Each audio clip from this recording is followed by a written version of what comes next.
Hi everyone, very good morning. This is Abhishek from Global Visa Hub. Again, I am here with my new video and today we'll discuss about Malta Study Visa. Malta Study Visa की हमारी 4th video है. इससे पहले हम 3 videos already अपने channel पे upload कर चुके हैं. जैसे जैसे हमारा टाई अप न्यू इंस्टीट्यूट या न्यू कॉलेजेस में होता है माल्टा में, हम एक न्यू वीडियो अपलोड करते हैं और आपको इन्फॉर्म करते हैं कैसे आप माल्टा में अप्लाई कर सकते हो, कौन कौन से डॉक्यूमेंट्स लगते हैं.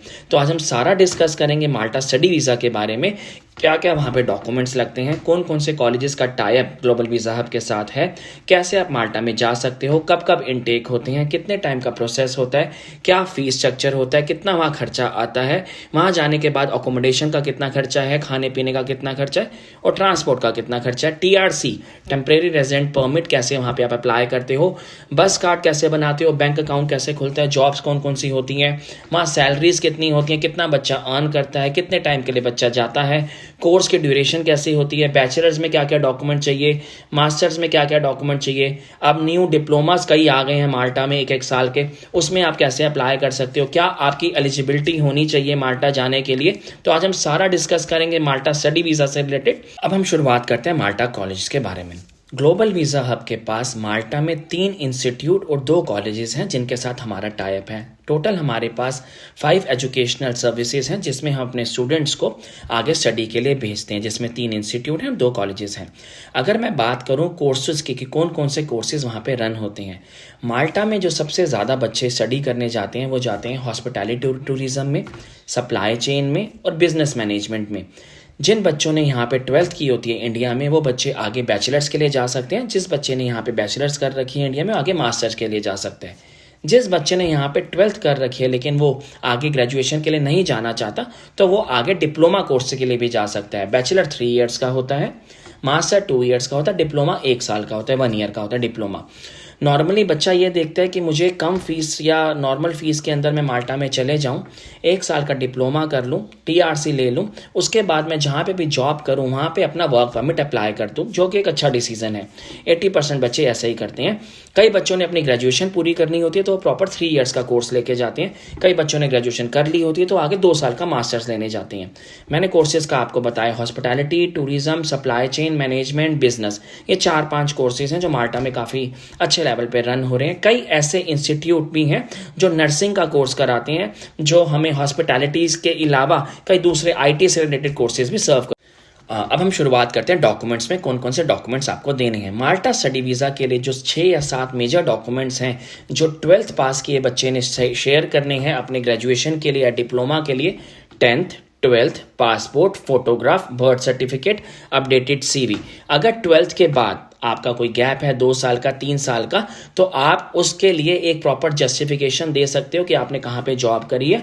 अपने डैड के साथ बिजनेस किया तो अपने डैड का बिजनेस दिखा सकते हो, अपने रिज्यूम में अपलोड कर सकते हो. PCC मैंडेटरी नहीं होती है, आप अप्लाई कर सकते हो, आगे काम आती है. मेडिकल भी इसमें मैंडेटरी नहीं होता. जैसे आपके 6-7 डॉक्यूमेंट्स हमारी टीम के पास आ जाते हैं तो एक केस मैनेजर आपको असाइन हो जाता है. वो case manager A to Z आपकी पूरी हेल्प करता है वीज़ा प्रोसेसिंग में और वीज़ा फाइलिंग में. आपके डॉक्यूमेंट्स आने के बाद आपका एक लॉगिन ID जनरेट होता है. कॉलेज के अंदर आपके डॉक्यूमेंट शेयर किए जाते हैं, वहाँ से आपके डॉक्यूमेंट वेरीफाई होते हैं. कॉलेज आपके डॉक्यूमेंट्स चेक कर लेता है. सारे कॉलेज के जो डॉक्यूमेंट हम शेयर करते हैं वो अपोस्टल होते हैं मिनिस्ट्री ऑफ अफेयर से कि आपके डॉक्यूमेंट जेन्युइन है. उसके बाद कॉलेज आपको एक ऑनलाइन इंटरव्यू आपका जो असाइन करता है, वो 1 वीक में कर ले, 10 डेज में कर ले या 15 डेज में कर ले, डिपेंड कि कॉलेज के पास क्या शेड्यूल है, कितना उनके पास फ्री टाइम है या कब वो आपका इंटरव्यू असाइन कर सकते हैं. 10 दिन के अंदर अंदर कॉलेज आपका एक इंटरव्यू लेता है जो कि ऑनलाइन जूम मीटिंग पे होता है या माइक्रोसॉफ्ट आउटलुक पे होता है. वो डिपेंड करता है वो कैसे आपके मीटिंग उस इंटरव्यू में आपका साथ असाइन करता है. जो भी कॉलेज आपसे इंटरव्यू लेता है उसकी प्रिपरेशन ग्लोबल वीज़ा हब की IELTS टीम आपके साथ प्रॉपर कराती है कि वो इंटरव्यू में क्या क्या क्वेश्चन करेंगे. जो फर्स्ट राउंड कॉलेज का राउंड होता है, उस राउंड के अंदर सिंपल आपसे क्वेश्चन पूछा जाता है कि आप कौन से कॉलेज में जा रहे हो, आप इस कोर्स में जा रहे हो, इस कोर्स में आपके क्या क्या मॉड्यूल्स होंगे, आपका सेल्फ इंट्रोडक्शन पूछा जाता है, आपका कॉन्फिडेंस दिखा जाता है. सबसे मेजर पार्ट जो नोट की जाती है कि आपके कॉम स्किल्स कैसे हैं, क्या आप इंग्लिश में स्टडी करने के लिए एलिजिबल हो. अगर हो तभी वो आपको ऑफर लेटर देते हैं. अगर उनको लगता है कि नहीं आपके कॉम स्किल्स इतने अच्छे नहीं है, नॉर्मल कॉम स्किल्स है, फिर वो आपको 10-15 दिन का टाइम देते हैं कि आप और प्रैक्टिस कीजिए, उसके बाद जो है अपना ऑफर लेटर के लिए अप्लाई कीजिए. पर 90% केसेस में बच्चा इंटरव्यू क्लियर कर लेता है, उसके पास ऑफर लेटर 4 से 5 दिन में आ जाता है. जैसे ही बच्चे का ऑफर लेटर यूनिवर्सिटी या कॉलेज या इंस्टीट्यूट से आता है हम आपके साथ शेयर करते हैं। उसमें आपकी एक फ़ीस लिखी होती है। माल्टा में जो ट्यूशन फ़ीस होती है approx 7500 euro, 6500 euro, 8500 euro, depend कि आप कौन से कोर्स पे जा रहे हो। अगर वहाँ पे 8000 यूरो की फ़ीस है, 50 to 60% फ़ीस हम कहते हैं बच्चे को वो वहाँ पे पे कर दे कॉलेज के अंदर, 50% वीज़ा आने के बाद कर दे। तो 50% फ़ीस अप्रॉक्स 3500 हुई, यूरोज़ हुई, या 4000 यूरो हुई, अप्रॉक्स 4 लाख के आसपास हुई। आपने वो 4 लाख के आसपास की फ़ीस कॉलेज के अकाउंट में कॉलेज को पे करनी है।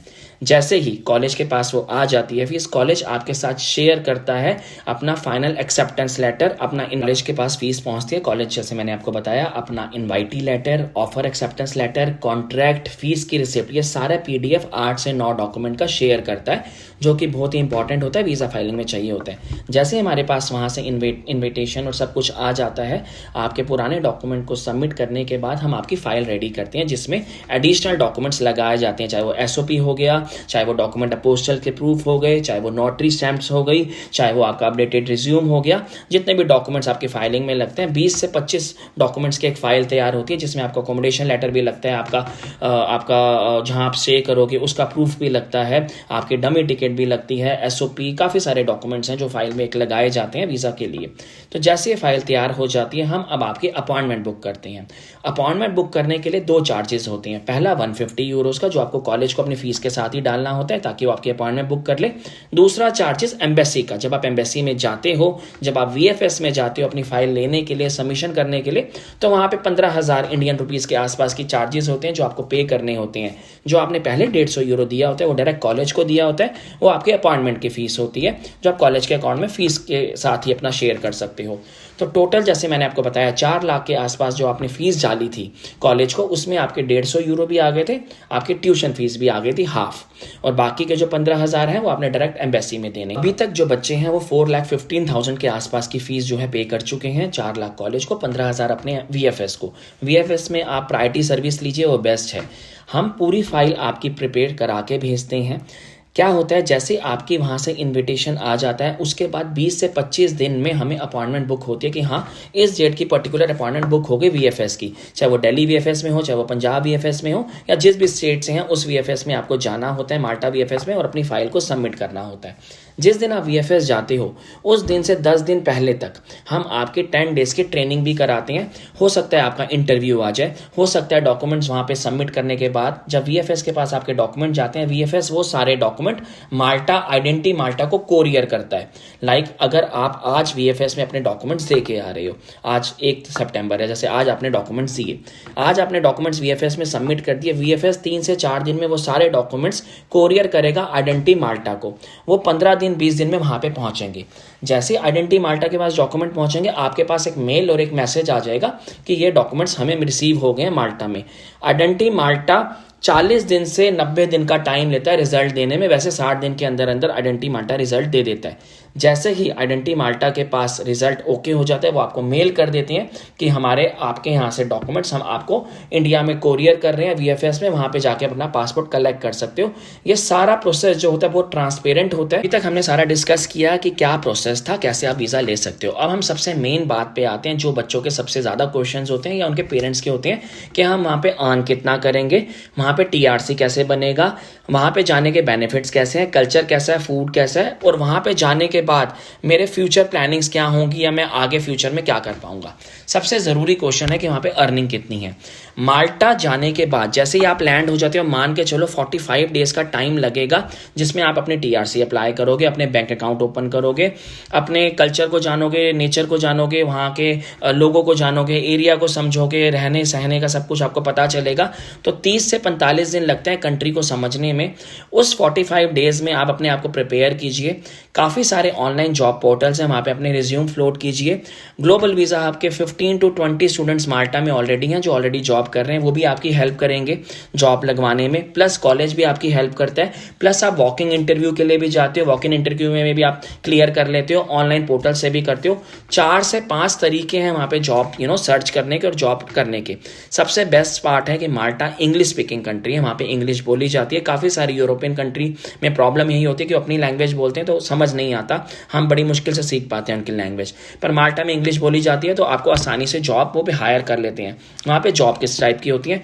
होटल से रिलेटेड होती हैं, सर्विस इंडस्ट्री से रिलेटेड होती हैं, डिलीवरी से रिलेटेड होती हैं, कॉल सेंटर से रिलेटेड होती हैं। फीस का जैसे मैंने आपको इन्फॉर्म किया था कि 4,15,000 आपने पहले दे दिए थे वीज़ा आने से पहले कॉलेज को। बाकी की जो अमाउंट है, जो भी 3.5 लाख है, 4 लाख है, वो आपने वीज़ा आने के बाद देनी है। अगर मैं बात करूं अकोमोडेशन की कि वहाँ खर्चा कितना आता है, जैसे ही आपका वीज़ा अप्रूव होता है उसके बाद हम अरेंज करते हैं आपका पिकअप, आपका अकोमोडेशन, आपका TRC का प्रोसेस और आपके जॉब हेल्प। जैसे आपका वीज़ा आ गया, हमने अपने वहाँ पे जो भी हमारी टीम मेंबर्स हैं, जो भी हम वहाँ पे हेल्प करते हैं, उनसे हम आपका कांटेक्ट कराते हैं, आपको उनका नंबर शेयर करते हैं, वो आपका पिकअप अरेंज करते हैं, आपका अकोमोडेशन के लिए अरेंजमेंट करते हैं। अकोमोडेशन का खर्चा कितना आता है? 250 से 300 यूरो पर मंथ का रेंट है अकोमोडेशन का, 250 से 300 यूरो सिक्योरिटी जाती है और 50% एजेंट, जो भी वहाँ पे एजेंट होगा, जो भी वहाँ पे हाउसिंग एजेंट होगा, वो आपसे 50% कमीशन चार्ज करेगा उस घर को दिलाने का। तो मान कर चलो 250 और 125 625 यूरो आपको फर्स्ट मंथ पे करना होता है, जिसमें आपका अकोमोडेशन का आ गया, 1 महीने का रहना आ गया, आपकी सिक्योरिटी आ गई और एजेंट का कमीशन आ गया, जो भी हाउसिंग एजेंट होगा। आपका जो सिक्योरिटी होता है वो आप लास्ट मंथ में अरेंज कर सकते हो, आप लास्ट मंथ में उसको यूटिलाइज कर सकते हो। आपको लास्ट मंथ का रेंट नहीं देना होता है, उसी सिक्योरिटी को आप यूज़ कर सकते हो, तो वो आप ही का पैसा है जो सिक्योरिटी है। फर्स्ट मंथ का रेंट के अलावा का मैंने आपको खर्चा बताया। वहाँ पे एक बस कार्ड आपका बन जाता है, आपका ट्रांसपोर्ट कार्ड बन जाता है, जो कि सस्ता होता है, वो भी 50 से 60 यूरोज़ के आसपास का खर्चा आ जाता है। जो एयरपोर्ट का पिकअप होता है, वो अगर मैं टोटल खर्चा मान के चलूँ तो 800 से 900 यूरो का खर्चा आता है, जिसमें आपका अकोमोडेशन, आपका पिकअप, आपका TRC का, आपका बैंकिंग का, प्लस आपका बस का, ट्रांसपोर्ट कार्ड, आपका सिम कार्ड, सारा खर्चा मिला के 800 से 900 यूरो का आता है वहाँ लैंड होने के बाद। ये नॉर्मल है, ये हर बच्चे का जो है नॉर्मल इतना खर्चा आता है, जिसमें बच्चे का सारा सेटअप हो जाता है एक कंट्री के अंदर। 45 डेज़ के अंदर अंदर आपका जॉब का काम हो जाता है। जॉब में जो सैलरी होती है वो अप्रॉक्स आती है 750 यूरो से लेके 1200 यूरो तक। ये बच्चा अर्न करता है वहाँ पे माल्टा में। ये डिपेंड करता है आपके कैलिबर पे, आपके पास एक्सपीरियंस पे, आपके कॉम स्किल्स पे और आपकी कैपेबिलिटी पे कि आप कैसे जॉब कर सकते हो, कितना टाइम जॉब कर सकते हो। नॉर्मली जो हमारे ओल्ड स्टूडेंट हैं, जो हमारे 17 से 20 बच्चे ऑलरेडी माल्टा में हैं, कोई बच्चा 750 अर्न कर रहा है, कोई 800, कोई 1200 भी कमा रहा है, दैट डिपेंड्स। कई बच्चों ने हमारे वहाँ पे टैक्सी का काम स्टार्ट किया है, वो ऊबर पे, बोल्ट पे अपनी टैक्सी रन कर रहे हैं, और उसका प्रोसेस भी जो है हम आपके साथ शेयर कर देंगे। अगर किसी बॉय ने वहाँ पे या किसी गर्ल ने वहाँ पे अपना टैक्सी का काम स्टार्ट करना हो या डिलीवरी का काम स्टार्ट करना हो, तो वो भी कर सकते हैं। उसके लिए भी हम आपकी हेल्प कर देंगे कैसे कर सकते हैं। ये सारा प्रोसेस था माल्टा का, जैसे कि मैंने आपको बताया। अगर आपको लगता है कि इस पूरी वीडियो में कुछ मुझसे मिस हो गया है या कुछ ऐसी इन्फॉर्मेशन है जो मैंने आपको साथ शेयर नहीं करी है, तो आप नीचे के नंबर पर हमसे बात कर सकते हैं, हमारी टीम से बात कर सकते हैं। We are ready to help you. Thank you very much. This is अभी